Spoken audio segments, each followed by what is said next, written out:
ಭಗವದ್ಗೀತೆ ಆಳವಾಗಿ ಅನುಭವಿಸೋಕ್ಕೆ ಶುರು ಮಾಡಿದ್ರೆ ಆ್ಯಕ್ಚುಲಿ ನಾವು ಹುಟ್ಟಿಲ್ಲ, ನಾವು ಸಾಯಲ್ಲ. ಅದು ತುಂಬ ಸೂಕ್ಷ್ಮವಾಗಿ ತಿಳ್ಕೊಂಡ್ರೆ ಒಂದು ಘಳಿಗೆ ಹುಟ್ಟು ಸಾವು ಅನ್ನೋ ಕಾನ್ಸೆಪ್ಟ್, ಐಡಿಯಾ, ಬಿಲೀಫ್, ಅದರ ಅರ್ಥ ಎಲ್ಲ ಮಾಯ ಆಗಿಬಿಡುತ್ತೆ. ಒಂದು ಘಳಿಗೆ ಇದು ಇಲ್ಲ, ಅದು ಇಲ್ಲ, ಹುಟ್ಟು ಇಲ್ಲ, ಸಾವು ಇಲ್ಲ. ಇದು ನಮಗೆ ಹಾಗೆ ಕಾಣ್ತಾ ಇದೆ. ಶಂಕರಾಚಾರ್ಯರು ವಿವೇಕ ಚೂಡಾಮಣಿನಲ್ಲಿ ತುಂಬ ಚೆನ್ನಾಗಿ ಇದನ್ನು ಹೇಳಿದ್ದಾರೆ. ಎಲ್ಲರೂ ಇದನ್ನು ಉದಾಹರಣೆ ತಗೊಳ್ತಾರೆ.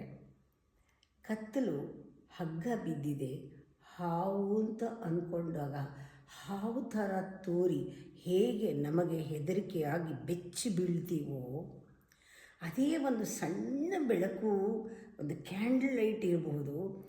ಓಹೋ, ಇದು ಹಗ್ಗ ಅಂತ ಗೊತ್ತಾದಾಗ ಯಾವ ರೀತಿ ಆ ಭಯ ಹರಿದು ಹೋಗುತ್ತೋ, ಅಲ್ಲಿ ಆ ಮಾಯೆ ಕರಗೋಗುತ್ತೋ, ಹಾಗೆ ಇದು ಹುಟ್ಟು ಸಾವು ಇಲ್ಲವೇ ಇಲ್ಲ, ಅದು ತೋರ್ತಾ ಇದೆ ಅಷ್ಟೇ. Both are illusionary. As rope mistaken for snake, same. Death ಕೂಡ ಇಲ್ಯೂಷನ್ನು, ಹುಟ್ಟು ಕೂಡ ಇಲ್ಯೂಷನ್ನು. ನಾವು ಬಾಡಿ ಒಳಗೆ ಪ್ರವೇಶ ಆಗಿದ್ದೀವಿ, ಅದರಿಂದ ನಿರ್ಗಮ, ಹೊರಗಡೆ ಬರ್ತೀವಿ. ಒಳಗಡೆ ಹೋಗಿದ್ದೀವಿ, ಹೊರಗಡೆ ಬರ್ತೀವಿ. ಒಳಗಡೆ ಹೋಗಿ ಇದನ್ನು ಅನುಭವಿಸ್ಬೇಕು, ಇದರ ಆಟ ನೋಡಬೇಕು, ಇದನ್ನು ಬಳಸ್ಕೋಬೇಕು.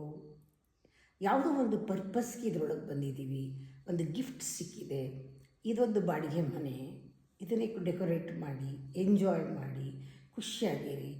ಹಾಗೆ ಬಿಟ್ಟು ಹೋಗ್ತಾ ಇರೋದು ಇನ್ನೊಂದು ಬಾಡಿ ಒಳಗೆ ಪ್ರವೇಶ ಆಗೋದು. ಎಂಥ ಆಟ ಪರಮಾತ್ಮ ನಮ್ಮ ಜೊತೆಗೆ ನಮ್ಮನ್ನು ಇಟ್ಕೊಂಡು ಆಡ್ತಾ ಇದ್ದಾನೆ. ನಾವೊಂದು ಭಾಗ ಅಂದಾಗ ಏನೋ ಒಂದು ಖುಷಿ ಬರುತ್ತೆ. ಆ ಮೊಮೆಂಟ್ ಖುಷಿ.